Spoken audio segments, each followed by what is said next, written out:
In Acts 5, the Apostle Peter is speaking to a believer named Ananias, who, along with his wife Sapphira, sold a piece of property, but secretly kept back part of the money while pretending to give, again, pretenders, to give the full amount to the church.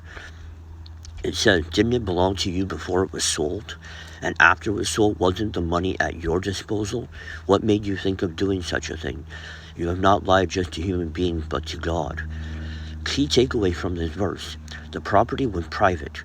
It did not belong to the apostle. It belonged to Ananias and Sapphira.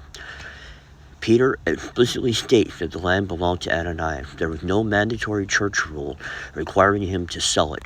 The money was his. It was a private sale. There's no commandment that you have to give all in Jesus' name. Even after selling the land, the cash was completely at his disposal.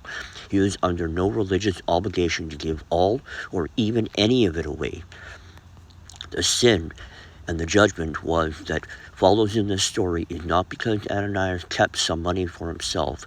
It is because he lied and acted hypocritically to make himself look more spiritual than he actually was.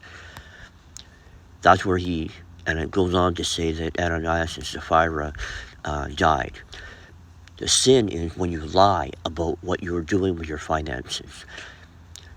They were trying to give money to make themselves look more spiritual than all the other people. And they wanted everybody to look at them, look at what I've given, look at my fruits, look at what I can do.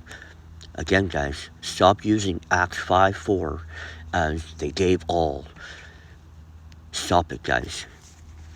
Enough with this heresy and dogmatic doctrine that do not even come in the scriptures or in the New Testament or even the early apostles of the Acts of the people of the time of the New Testament church.